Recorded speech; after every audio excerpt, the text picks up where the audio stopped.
My mother gave my seat at the holiday table to my sister's boyfriend, claiming I wasn't welcome. She didn't know that 5 minutes before, I'd dropped a single screenshot into the family group chat that would put them both behind bars. Here is how I lost my family but finally got the truth. The court investigation moved with a terrifying velocity, far exceeding anyone's expectations. It turns out that when you apply strategic public pressure in exactly the right places and back it with a mountain of cold, hard documentation, the gears of bureaucracy tend to hustle. Within a fortnight, the legal hammer dropped. My mother was officially stripped of her role as executor. The court, having seen enough to be thoroughly unimpressed, assigned a third-party fiduciary, a clinical, no-nonsense professional, to oversee the remains of Grandpa's estate. The house my mother had tried to keep in a frozen state of limbo was locked down tight. No more shady refinancing, no more secret payouts, and absolutely no more equity lines to fund a lifestyle they hadn't earned.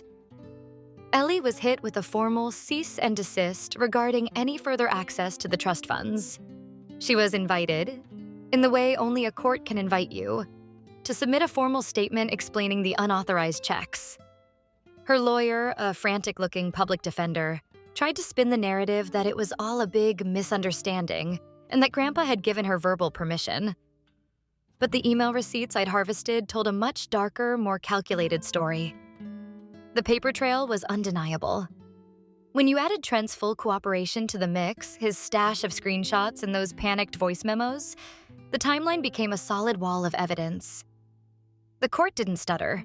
It ordered both Ellie and my mother to repay every cent they had siphoned, with interest or face formal criminal charges for the misappropriation of estate funds. That was the moment my mother finally cracked. Then came wave 2, the social collapse. While the podcast hadn't technically named names, the second those documents hit the public court records, the veil of anonymity vanished. In a town this size, people talk. The gossip mill didn't just churn, it exploded. Our church. The very same one where my mother used to sit in the front pew like spiritual royalty, quietly and efficiently removed her from the financial committee. Her loyal friends stopped returning her calls. Her book club, the social highlight of her month, ghosted her entirely. Ellie, ever the performer, attempted one last-ditch effort to save her brand. She uploaded a rambling 20-minute video to her channel titled My Truth. It was a masterpiece of narcissistic avoidance. She sat there in her curated lighting, eyes glistening with performative tears, claiming she was misunderstood and that she never meant to hurt anyone. She preached about how family matters should stay private, a transparent plea for the silence she had used as a shield for years. The comment section was a bloodbath of NTA and toxic labels until she disabled them an hour later. The video was scrubbed from the internet by the next morning, but it was far too late. The internet is forever. Clips had already been reposted to every drama channel and local Facebook group in the state. Noah kept me updated with screenshots of a secret group chat that had sprouted among our extended family like weeds. Aunt Rachel had successfully rallied half the cousins to submit their own legal concerns to the auditor. A few of them were even whispers deep in planning a civil suit for damages. Ellie's reputation was a smoking crater. Her following plummeted and her eco-skincare sponsorships evaporated overnight. As for Trent, he packed his bags and moved to Arizona. Smartest move the guy ever made. Then came wave 3, the personal reckoning. I hadn't spoken a single word to my mother since that clipped, icy phone call. But one Tuesday night, a thick envelope arrived at my apartment. It was handwritten, no return address, but I'd know that sharp, aggressive cursive anywhere. It was 5 pages of meandering, defensive prose. It was an apology that refused to actually apologize. She wrote things like, "I did what I thought was best for the family," and the classic, "you'll understand when you're a parent." Near the end, the ink seemed to press harder into the paper as she wrote, "You've made a lot of people suffer, Jason. Was it worth it?" I sat at my kitchen table and read that line over and over. Then I laughed. It wasn't a cruel laugh or even a bitter one. It was the quiet, settled realization that yes, it was absolutely worth it. Not because I enjoyed their suffering, but because they never expected consequences to exist for people like them. They thought love was a synonym for silence. They thought betrayal was a one-way street that I was forced to walk forever. I didn't reply. She wasn't owed my words anymore. She had spent her currency. Instead, I spent the following weeks finishing the work. Danielle helped me draft a final, irrevocable letter to the fiduciary. I requested that my entire portion of the estate, every cent of the inheritance, be donated to a scholarship fund in Grandpa's name, specifically for kids aging out of the foster system. Grandpa had grown up in that system, unanchored and alone. It felt like the only way to truly honor the man he had been before the vultures started circling. I kept nothing. Not the money, not the house, and certainly not the memories that no longer served the man I was becoming. I let it all go. This revenge wasn't about destruction, it was about liberation. Noah and I still talk. We grab coffee every Sunday morning at a quiet spot where nobody knows our last names. Sometimes we laugh about the sheer audacity of the drama. Sometimes we share real stories about Grandpa, the ones that didn't involve money or lawyers. Sometimes we just sit in the comfortable silence of two people who survived a shipwreck. One Sunday, he looked at me over his mug and said, "You know, I think Grandpa would have been proud of how you handled this." I nodded, watching the steam rise from my cup. I think he already was. And that's how the story finally ended. Not with a cinematic scream or a dramatic courtroom brawl or some viral justice-served TikTok moment. It ended with the truth standing naked in the light. A family fractured, yes, but finally honest. A legacy reclaimed from the hands of thieves. And me? I was finally free to walk through a door without wondering if it was about to be slammed in my face. I picked up the phone on the fourth ring. Hearing her voice after 3 months of dead silence felt like years of muscle memory and buried hope colliding at once. My pulse was a frantic drum in my ears, but I kept my breathing steady. "Jason," she said, her voice carefully composed, draped in that practiced, mother-knows-best tone she used when she was about to manipulate a situation. "I think we should talk in person. About the estate, about everything." I didn't answer right away. I let the silence stretch, listening to the faint sound of her breathing on the other end. "I'd rather have my attorney present," I said eventually, my voice as flat as a dial tone. There was a sharp, audible pause. "You got a lawyer?" "I had to," I replied. "After what I found in the records, I didn't see another way to handle this." Another pause. This one was longer, heavy with the weight of her realization that the quiet son wasn't playing by the family rules anymore. Then the guilt-tripping started. "Jason, we're family. You didn't have to go this far. This is so unnecessary." I almost laughed. The irony was so thick I could taste it. "You went further, Mom. You went all the way to the bank with Grandpa's money." She let out a long, theatrical sigh, the sound of a martyr being persecuted. "What do you want, Jason?" There it was. The question they all eventually ask when the gaslighting fails and the walls start closing in. No apology for the Thanksgiving porch, no remorse for the theft, just a cold calculation.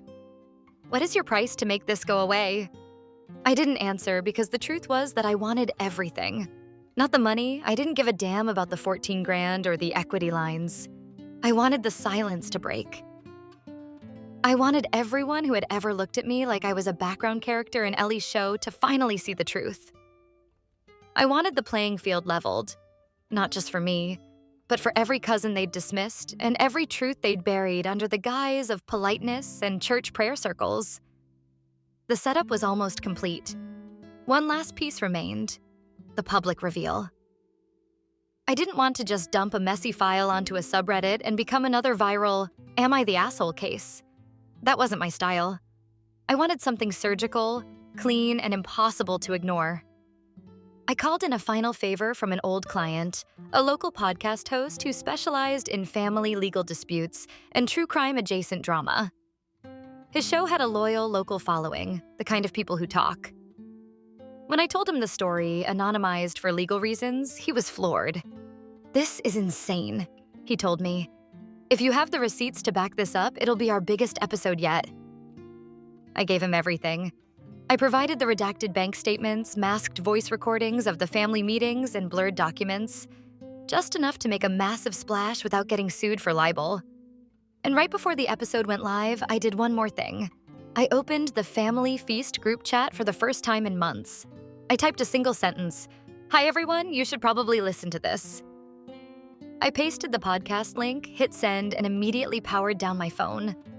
I leaned back in my chair, closed my eyes, and waited for the sound of the life they built on lies to finally collapse. I didn't turn my phone back on for 8 hours. Instead, I went for a walk. I needed to be somewhere where the digital screams couldn't reach me. It was one of those long, deliberate walks where the destination doesn't matter. I wandered through a nearby park, cut through the gravel alley behind the community theater, and eventually ended up on a weathered bench in front of a frozen pond. My breath fogged the freezing January air as I sat there, letting the quiet soak into my bones. The last few months had been a blur of betrayal, forensic research, therapy, and the slow, steady build toward a cliff I had finally jumped off. I wasn't scared anymore. I was ready. When I finally pressed the power button, the notifications hit me like a tidal wave. Texts, missed calls, voicemails, and DMs flooded the screen. The group chat was in full meltdown mode. Over 150 unread messages. Half of them were already deleted by the senders in a fit of panicked regret. But the ones that remained were legendary. Screenshot-worthy rants, desperate explanations that made no sense, and a few pathetic threats from people who clearly didn't understand how the First Amendment or podcasts work. Ellie's name flashed on the screen as a call came through. I declined it without a second thought. A second later, a text popped up. "You have no idea what you just did. You've ruined everything." I didn't respond, because the thing was, I knew exactly what I'd done. The podcast had gone live that morning, a 58-minute expose. It was narrated with a calm, clinical tone that didn't scream revenge, but rather accountability. It told the story of a family matriarch who abused her role as an executor, a daughter who manipulated a dead man's inheritance, and a son who stayed silent until the day they shut the door in his face. It was devastating. By evening, the episode had over 40,000 plays. A local news blog had picked it up under a local drama headline. The county probate Facebook groups were on fire, with people connecting the dots faster than I'd anticipated. At 9:03 p.m., Danielle called me. I could hear the professional satisfaction in her voice. "They're panicking, Jace. The law firm that co-handled the estate with your mother just reached out to the court to initiate a full, independent fiduciary review. They're trying to distance themselves from her before the hammer drops. It's actually happening." "Good," I said, feeling a strange lack of weight in my chest. "And you?" she asked, her voice softening. "You okay?" "Getting there," I said. The fallout came in waves. Wave 1 was the legal implosion. My mother was officially removed as executor, and the business expenses Ellie had enjoyed were now being reclassified as debts to the estate. The Golden Girl's throne wasn't just wobbling. It had completely shattered. And for the first time in my life, I wasn't the one picking up the pieces. The tapestry was more than just a folder on my desktop. It was a woven mess of people, dates, and cold-blooded motives. It was a digital map of a betrayal so intricate it belonged in a true crime documentary. Venmo receipts, cached Facebook posts from 3 years ago, property records, and scanned emails from Grandpa's estate lawyer. It was all there, laid out in chronological order. And now, thanks to the court-ordered audit Aunt Rachel had triggered, I had the final confirmation. I had the leverage I needed to burn the whole narrative down.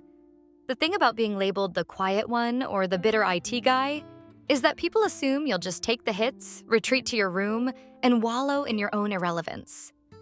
They mistake silence for weakness. That became my greatest advantage.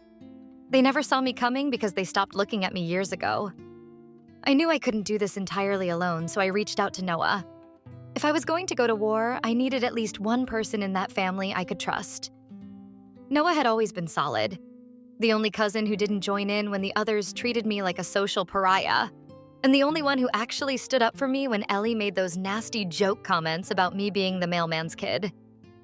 He came over that Friday night carrying a bag of greasy takeout and 2 six-packs. We sat in my living room, surrounded by half-assembled IKEA furniture and the skeletal remains of my Mazda project, with printouts spread across every available inch of the coffee table. "You sure about this, Jace?" he asked, his voice low as he flipped through a PDF of a suspicious wire transfer. Because once you pull this trigger, there's no coming back. You're nuking the bridges. You're nuking the land the bridges were built on. I took a long pull of my beer and nodded. The coldness in my chest had solidified into something indestructible. There was no coming back after they shut the door on me at Thanksgiving, Noah. They already did the nuking. I'm just cleaning up the fallout. He leaned back, exhaling a long, weary breath through his nose. Fair point. Let's get to work. Over the next few days, we worked like we were planning a high-stakes heist. We compiled every scrap of evidence: legal records, emails, scanned checks, and the pièce de résistance, old text messages between my mom and Ellie. I'd pulled these from a cloud backup 2 years ago when Ellie had begged me to fix her login issues. She never bothered to change her password. She was too arrogant to think I'd ever look. Or perhaps she just thought I was too loyal to care. We outlined the timeline with surgical precision. We mapped out exactly when the money started moving, the dates Grandpa's health began to fail, the moment Trent entered the picture as a consultant, and the exact day the house refinancing began. Every betrayal, every lie, and every muffled laugh at my expense while they thought I was too oblivious to notice, it all lined up. The part where you realize the problem isn't just that the world is out to get you, but that you've spent 26 years apologizing for the crime of existing. It was virtual at first. My therapist, Mira, was the human equivalent of a calm, direct mirror. She asked questions that felt like she was performing surgery on my childhood. When did you first feel like love was conditional, Jason? What do you believe would happen if you actually spoke your truth without a filter? Why do you think you saved those screenshots for months without showing anyone? I told her everything. I laid out my mother's lifelong favoritism, the way Ellie would take and take until there was nothing left, only to be praised for her ambition. I told her about Grandpa's fading eyes in the hospital, the slammed door on Thanksgiving, and how I'd never been angrier or felt more like a ghost in my own life. Every week, the weight lifted a fraction of an inch. I started running again, not away from anything, but toward something. I'd do a couple of miles around the block with old true crime podcasts in my ears, the cold air burning my lungs and making me feel alive. I went on a digital cleanse, too. I deleted half my social media apps. I stopped hate scrolling Ellie's blessed lifestyle posts. I stopped checking the family threads for crumbs of validation. I stopped waiting for them to change. And slowly, the world noticed. My freelance clients started referring me to bigger fish. One developer I'd helped even sent me a thank you gift, a coffee mug with a Hacker Man meme on it. I laughed so hard I nearly choked. It was a stupid $10 mug, but it was more appreciation than I'd received from my biological family in a decade. Then in early March, the peace shattered. Noah called. "Jace, you might want to check the family group," he said, his voice sounding thin and strained. "It's getting ugly, really ugly." I hesitated. I didn't want to go back into that toxic swamp, but curiosity won out. I opened the app. There it was, a series of legal documents and sharp, frantic messages. Apparently, Aunt Rachel, who has always been a pit bull when it comes to money, had grown tired of my mother's excuses and petitioned the court for a third-party audit of Grandpa's estate. The court had agreed. The audit didn't just find Ellie's early withdrawal. It uncovered a second, hidden account that had been meticulously set up to funnel small monthly amounts of cash. They weren't large enough to trigger an automatic bank flag, but over a year, they added up to a life-changing sum. And the person who had authorized every single transfer? My mother. She hadn't just missed Ellie's theft, she had been the getaway driver. I didn't react. I didn't type, "I told you so." I just sat back in my office chair and felt this quiet, terrifying clarity settle into my marrow. This wasn't over. Not yet. For the first time in my life, I didn't just want the drama to stop. I wanted the truth pinned to the wall with names attached. If they thought my bitterness at Thanksgiving was a mess, they had no idea what a man with nothing left to lose could do with a keyboard. There is a strange, clinical kind of calm that comes after a betrayal so deep it literally rewires your understanding of reality. The day I saw the proof, the signatures, the dates, the cold, hard math, I didn't scream. I didn't feel that hot flare of rage in my chest. I felt still, like I was standing in the dead quiet eye of a hurricane. I sat at my kitchen table, staring at the PDF attachment Noah had sent. The Family Feast group chat had become a slaughterhouse. The preliminary audit spelled it all out in dry, legalistic prose. The missing thousands, the shell accounts, the authorization signatures, one in Ellie's loopy cursive, and one in my mother's unmistakable sharp hand. The phrase fiduciary misconduct was highlighted in my mind. When Grandpa died, the family home was supposed to go to my mom, but only as a temporary holding measure. The trust was clear.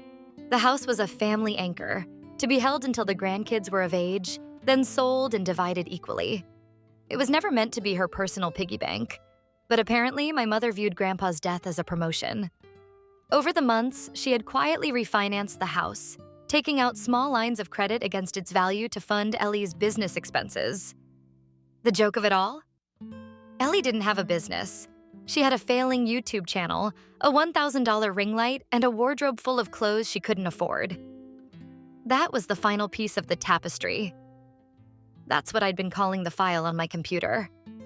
For months, I'd been collecting stories, offhand remarks from cousins about missing family heirlooms, whispers at funerals about where the silver went, inconsistencies in my mom's timeline of Grandpa's final days. I hadn't been looking for a fight, but I had been paying attention. Now, the tapestry was finished. It was a map of every lie they'd ever told me, and it was time to show the world the view. I didn't sleep that night. I just sat on my leather couch, the blue light of my phone casting long, jagged shadows across the room, replaying every memory and every offhand comment Ellie had made over the past year. Every, "I'm so stressed about money," and every, "Grandpa would have wanted me to have this," started clicking into place like the pieces of a sick, twisted puzzle. The betrayal wasn't just a single act, it was a long con, and I had been the designated doormat for the entire performance. When I met Trent at the coffee shop the next day, the golden boy aura was gone. He showed up late, looking jumpy and disheveled. There was no flashy smile, no expensive designer jacket, and no smug aura of superiority. He was wearing a faded hoodie, wrinkled jeans, and his eyes were shot through with broken red veins. He looked like a man who had been looking over his shoulder for 48 hours straight. He had a thick manila envelope clutched in his hand like it was made of live embers that might burn him at any second. He slid it across the reclaimed wood table without saying a word. Inside was the holy grail of family destruction.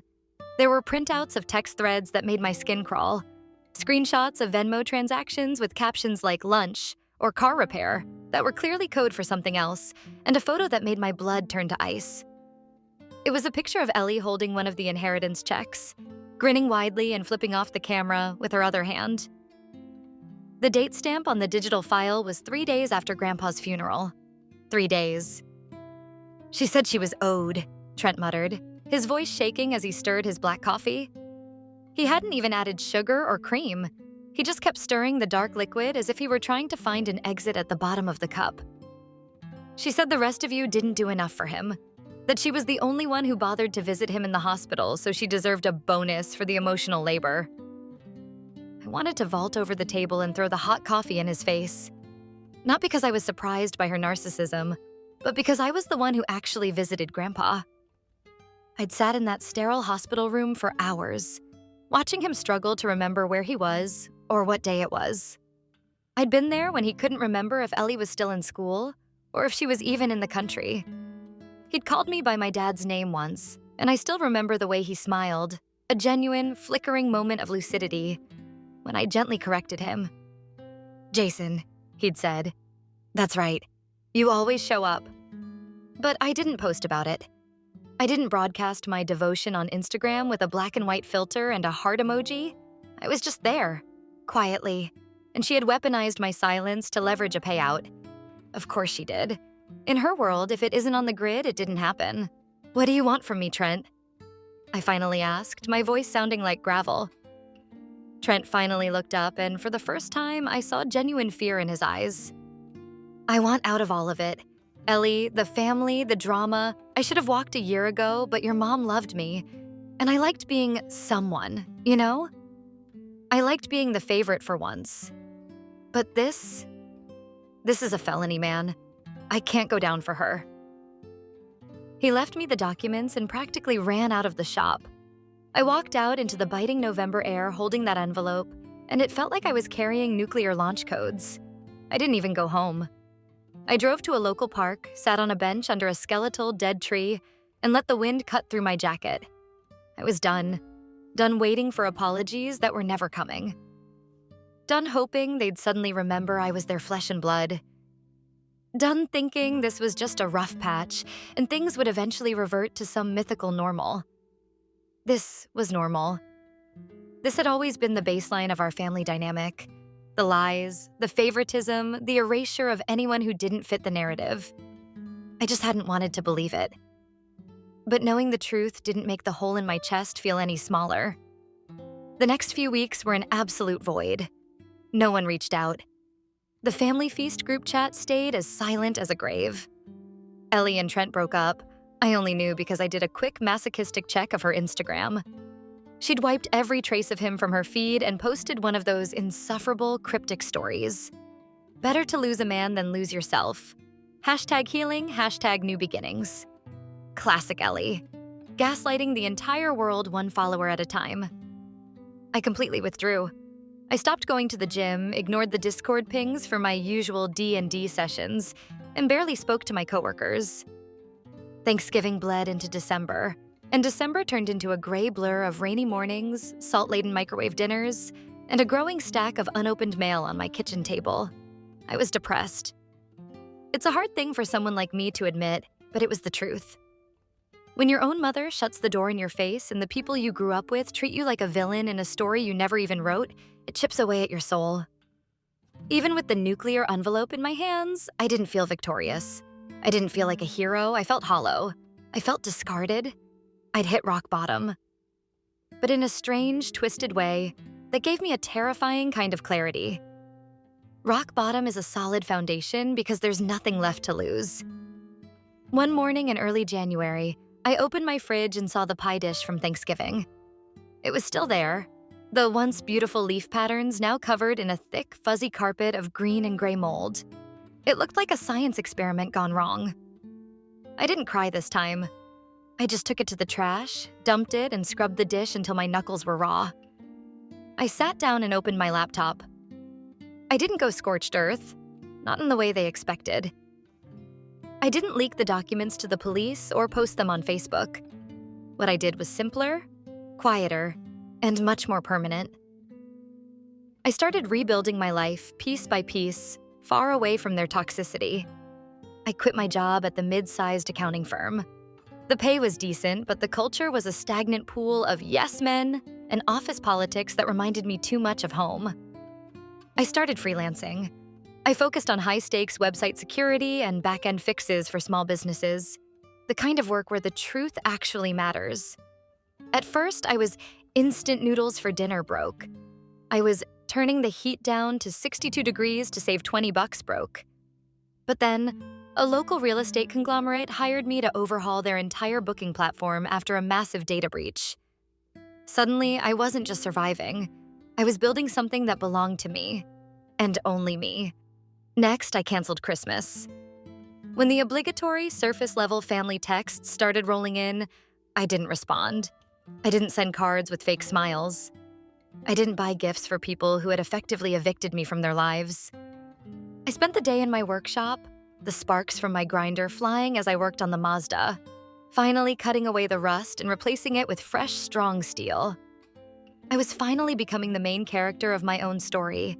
And for the first time in 26 years, the script wasn't being written by my mother or Ellie. It was being written by me. By noon the following day, my phone had become a focal point for the entire extended family's grievances.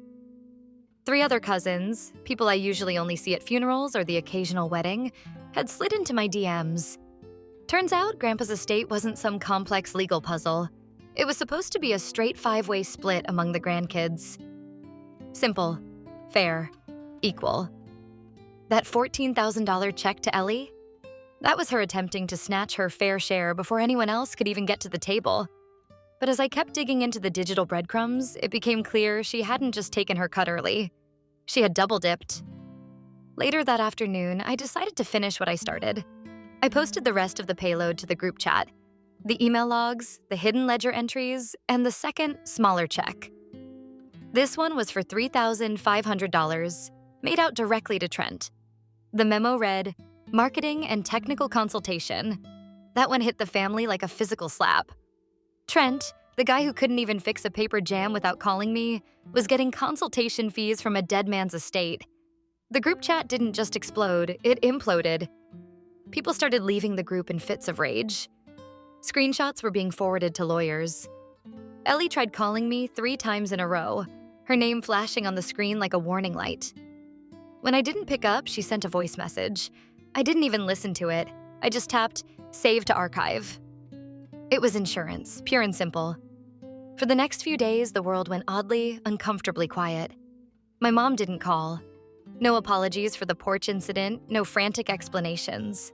Even Ellie went radio silent on social media, which for her was the equivalent of a total blackout. Then out of the blue, Noah texted, "Dude, family meeting at your mom's place. Tomorrow 6 p.m. sharp. Be there." I didn't reply, but the next day I pulled into that driveway at 5:55 p.m. I wore all black. Not to be dramatic, but because it felt like a funeral for the last shred of respect I had for these people. The vibe in the living room was dense enough to choke you. The air felt heavy, like the atmosphere before a massive thunderstorm. Everyone was there except for the 2 people at the center of the storm. Ellie and Trent were nowhere to be seen. My mom looked like she hadn't slept in 48 hours. Her eyes were rimmed with red and her hair was a mess. Uncle Ray looked annoyed, checking his watch every 30 seconds like he'd rather be at a dive bar. Aunt Rachel was sitting upright, clutching a manila folder to her chest like a shield. Noah gave me a curt nod as I walked in. "Thanks for coming," my mom said, her voice hollow. She wouldn't look me in the eye.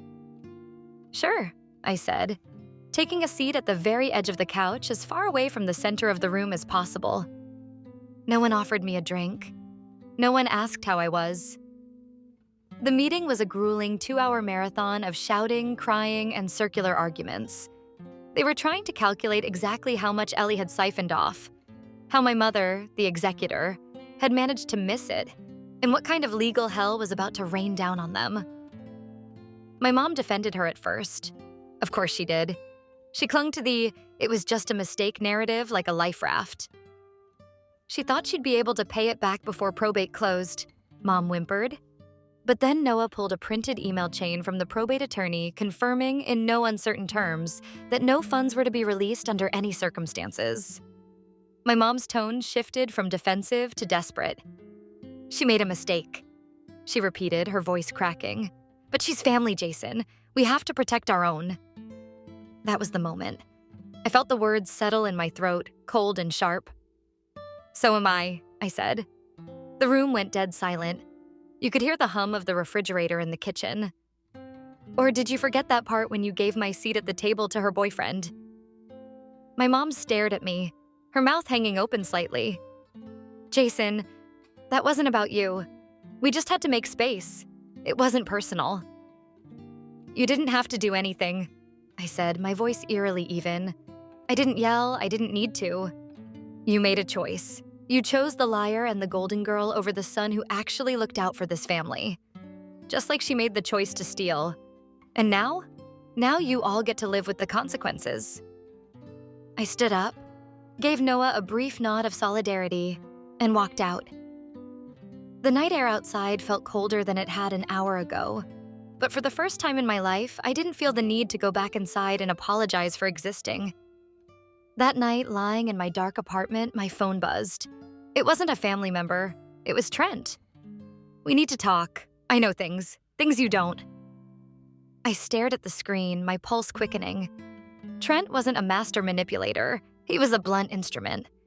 He wasn't smart enough to bluff a hand this big, but he was exactly the kind of arrogant coward who would start talking the moment he felt the heat. I didn't respond immediately. I let him stew. But what he sent next changed the entire trajectory of the war. When the follow-up message popped up, I felt a familiar, sickening tightening in my gut, the same dread I felt when my dad packed his bags when I was 12. It's that visceral realization that the floor you're standing on is actually a trapdoor. I waited 10 minutes before typing back a single word. Talk. I didn't get a reply for hours. Then, at 2:13 a.m., while I was drifting in that restless haze of half-sleep, the phone vibrated against my nightstand.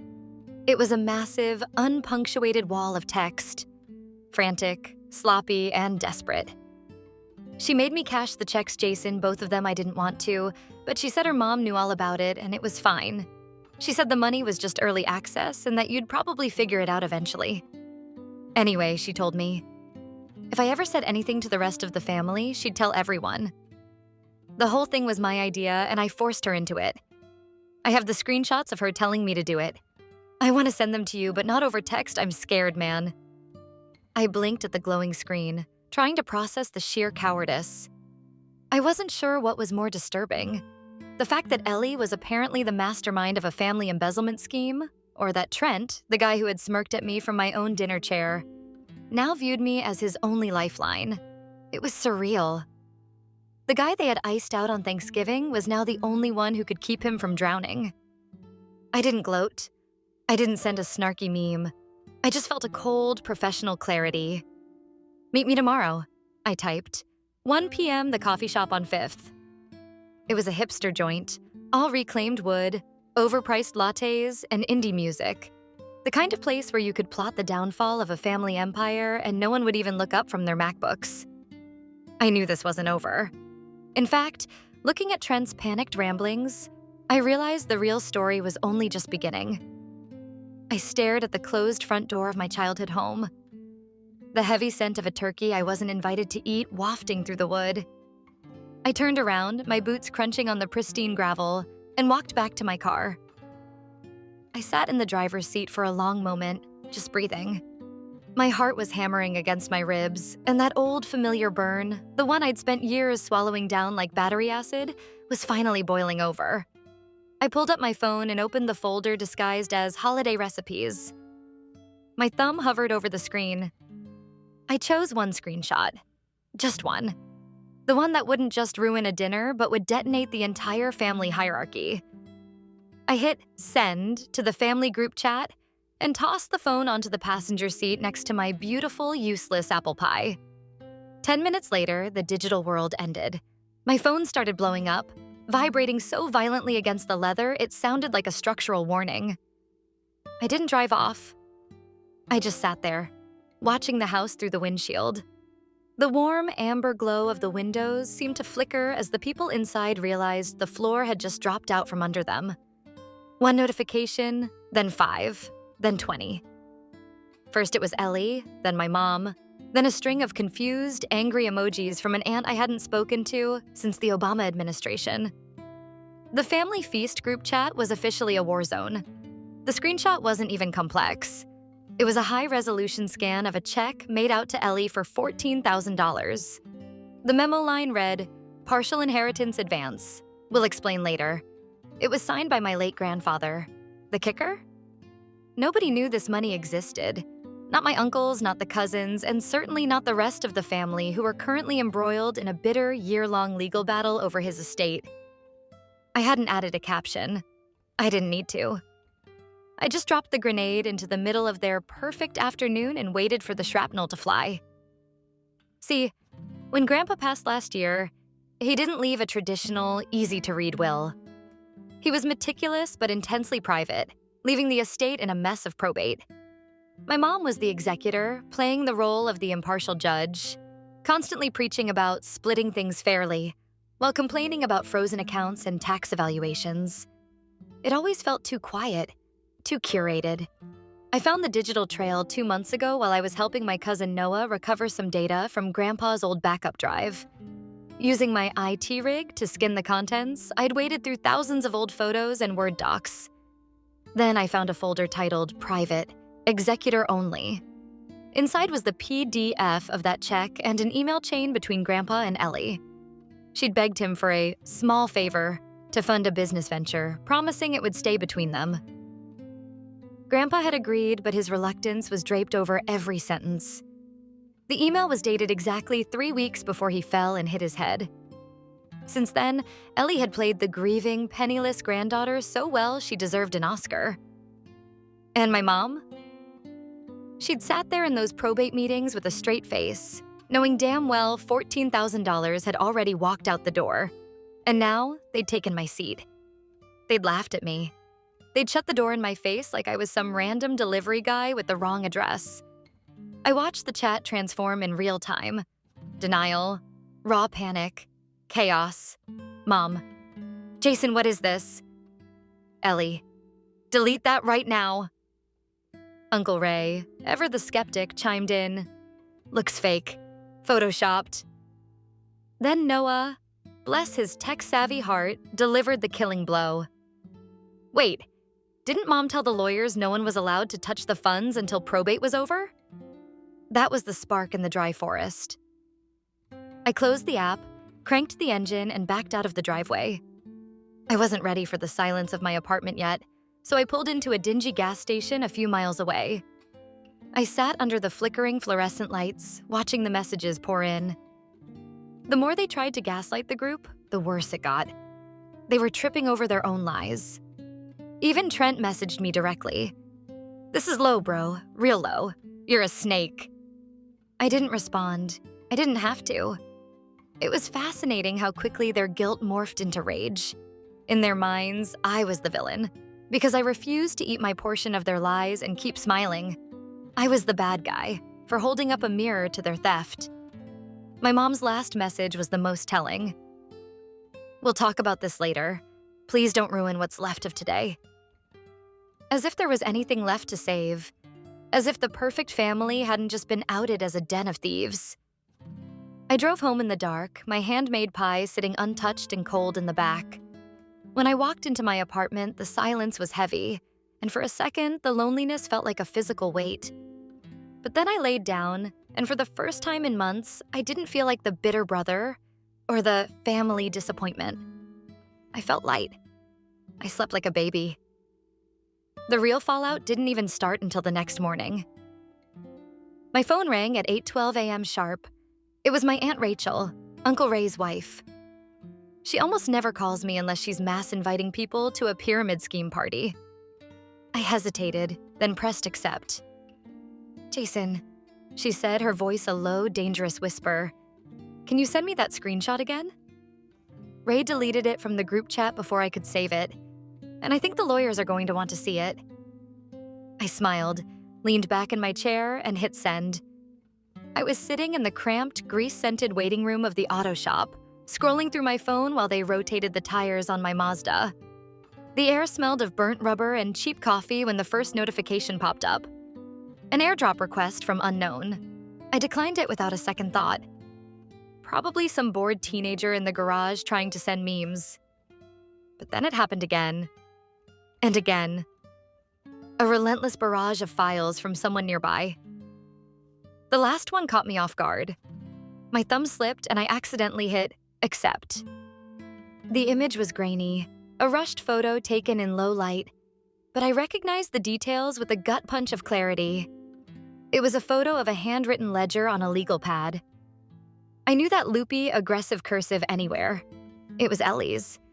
At the top of the page, scrawled in thick ink, was Trent's name.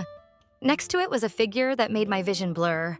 A 5-digit number preceded by a very real, very heavy $sign. That was the moment the golden boy persona I used to inhabit finally died, replaced by something much colder.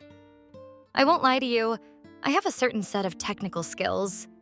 It's nothing out of a spy movie, just years of being the IT guy who knows how to navigate back-end spreadsheets, recovery keys, and forgotten cloud drives. I've spent my life being told I'm difficult or sensitive, but the truth is, I just hate being lied to. I especially hate being gaslit into believing I'm the crazy one for noticing when things don't add up. I spent the next 48 hours digging. What I unearthed wasn't just petty family gossip or some sibling rivalry tea. It was a systematic, calculated betrayal. It was worse than I ever imagined. But I didn't go scorched earth immediately. I didn't scream and I didn't send a group text. I played it cool. I screenshotted every bank statement, every incriminating text thread, and every digital receipt, tucking them away in a hidden folder on my phone camouflaged as holiday recipes. I knew the rules of the game. If I swung too early, I'd just be the bitter, resentful brother, ruining the holiday vibe.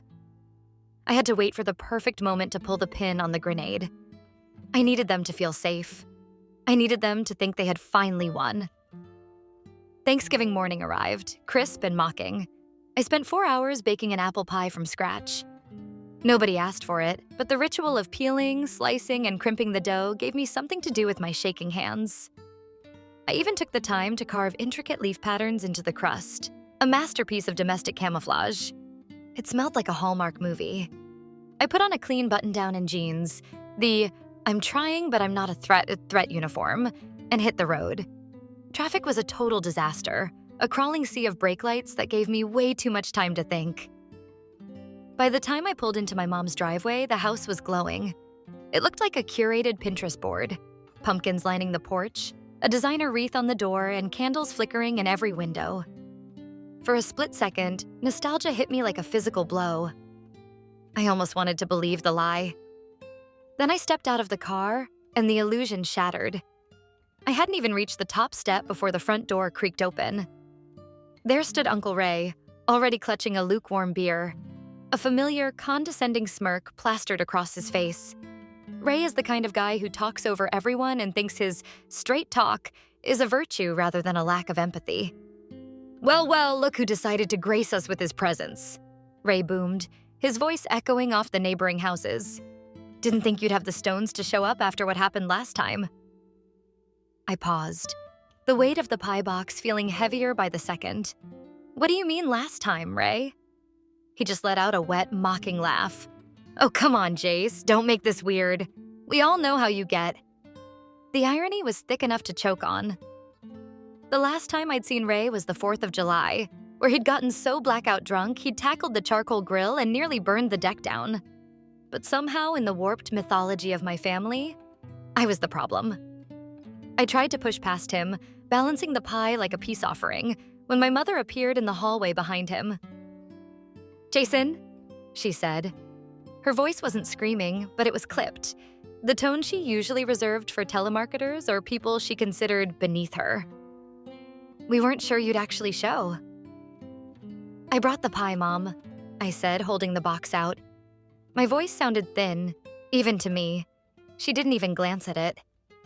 "We have plenty of dessert, Jason. More than enough, actually." Then came the sound that always set my teeth on edge. Ellie's laugh. It was that high-pitched, performative giggle she used right before she was about to twist the knife. She was standing in the foyer looking main character chic, and right beside her was Trent. He didn't even look at me. He was staring at his phone with an expression of profound boredom, as if being in my presence was a chore he was being paid to endure. "I thought I had a seat at the table," I said, the confusion finally giving way to a cold, hard knot in my stomach. I shifted the pie from one hand to the other, my arms starting to ache. My mother offered a smile that was all teeth and no warmth. "Oh, well, Trent's parents showed up unexpectedly. It was a last-minute thing. We had to make some adjustments to the seating chart. You understand, don't you?" "It's just one meal, Jace," Ellie piped up, her eyes wide and mock-innocent. "Don't be such a drama queen. You're always making everything about you." I was still standing on the porch. The threshold of my own childhood home felt like a border I wasn't allowed to cross. No one moved to let me in. No one offered to take the heavy box from my hands. "The truth is, Jason, you're not welcome here today," Uncle Ray said suddenly, taking a long pull from his beer. His voice had lost the playful edge. It was just blunt force now. "You bring drama wherever you go, and your mother deserves a peaceful day for once. Maybe just sit this one out. Go find a diner or something." I stood there, stunned into a temporary silence. It was like watching a movie where the protagonist realizes they've been written out of the script. But then I saw it.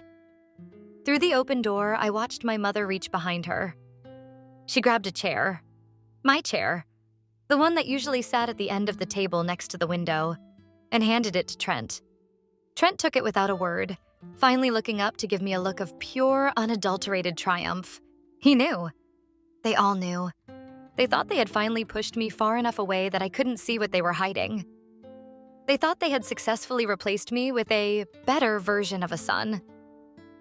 I looked at the pie in my hands, then at the holiday recipes folder glowing in my pocket.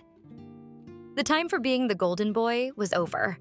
It was time for the itty guy to take the stage. There is something about the suffocating scent of roasting poultry and sage that makes people show their true colors. Maybe it's the forced smiles that feel like they're held up by fishing wire, the overcooked turkey that's drier than a desert bone, or the way everyone pretends we've always been one big, happy family for the sake of a Facebook photo. Whatever it is, I should have known better than to show up this year. But I guess a pathetic part of me still thought things could go back to the way they were. Before the secrets, before the web of lies, and before my mom started looking through me like I was nothing more than background noise in her perfect little narrative. My name's Jason. I'm 26. I'm not exactly the main character of an action flick. I work a soul-crushing IT job where I spend my days explaining to people that plugging it in is a vital step. I read too much true crime, and I spend my weekends elbow-deep in grease fixing up an old Mazda that is honestly 80% rust and 20% hope at this point. I used to be the golden child. Back when grades were the only currency that mattered, my mom could brag about my GPA at her church group like it was a holy relic. But that all changed when my younger sister, Ellie, brought home a boyfriend who knew exactly how to weaponize charm. That guy could have burned down the family home with everyone inside, and Ellie would have called it a romantic bonfire. Ellie is 2 years younger than me and has been the sun in our family's solar system since she could crawl. If I got an award at school, she'd have a meltdown about being left out until she got a consolation prize. If I got grounded, she'd pout because my bad energy was ruining her weekend vibe. Somehow, the world just enabled her. She was the pretty one, the sweet one, the one who could get away with literal murder because that's just Ellie. And my mother? She was the chief enabler. I swear that woman could be waist-deep in physical evidence that Ellie had lied, and she'd still find a way to pivot the blame onto me. Jason, why didn't you guide her better? Jason, you're making her feel judged. It was exhausting. The turning point started a couple of years ago, but I kept my mouth shut. I'd been waiting, planning, and watching the threads of their perfect life unravel from the sidelines while they dismissed me as the bitter older brother. But I'm getting ahead of myself. Let's go back to how this Thanksgiving nightmare actually kicked off. The text. Hey, Jonathan, dinner's at 3 o'clock. Bring dessert. Mom. No, how are you? No, can't wait to see you. Just an assignment. A task. I was the help, not the son. It shouldn't have stung. This was the status quo. But it did. It always does. Because I still remember when I was her little hero. I remember when she'd pull me aside to help pick out Ellie's birthday gifts because you know her better than anyone, Jason. Those days are dead and buried. Now I'm just the guy who didn't bring enough whipped cream last year. I stared at the screen for a full minute, the blue light mocking me, before replying with a single clinical thumbs up. I didn't even get a thanks. Just a read receipt. My family is big on appearances. My mom hosts Thanksgiving like it's a summit at Versailles. We're talking embroidered table runners, handwritten name cards, and 3 different types of stuffing because heaven forbid someone's specific palate isn't catered to. She invites the whole crew, uncles, aunts, cousins, and even randoms from her Bible study group who have nowhere else to go. Mostly so they can witness her being the perfect matriarch. And of course, Ellie's boyfriend gets prime seating. Front and center, the guest of honor. The guy's name is Trent. Yeah, Trent. If the name alone doesn't conjure up an image of a guy who wears loafers with no socks and thinks crypto is a personality trait, I don't know what will. He's one of those guys who constantly smells like he bathed in $200 cologne and speaks with the unearned confidence of a man who read the first 3 pages of a self-help book and decided he was a guru. He has this smug, punchable half smile, like he's winning a high-stakes game of poker and everyone else is playing Go Fish. Last Christmas, the guy actually gave everyone matching mugs with his initials on them. I wish I was kidding. I use mine to hold old bolts in the garage. But the real kicker was how my mom worshipped him. You'd think the guy walked on water and turned it into organic wine. Trent fixed the garbage disposal. Trent taught Ellie how to make a proper risotto. Trent thinks Jason should look into a more dynamic career path. He's so wise. It was like watching my mother audition a replacement for me in real time. I eventually started a Trent log on my phone. Every time she used him to take a passive-aggressive dig at me, I logged it. Not because I thought I'd ever use it as a weapon, but because I needed proof that I wasn't losing my mind. I needed to know that the gaslighting hadn't worked yet. The week before Thanksgiving, the air shifted. I was sitting in a crowded coffee shop, nursing a black coffee and staring at my laptop when a notification popped up on my phone. An airdrop request. In a sea of people, someone was trying to send a file to Jason's iPhone. I usually ignore them, but the file name caught my eye. It was a video file labeled T__E_secret.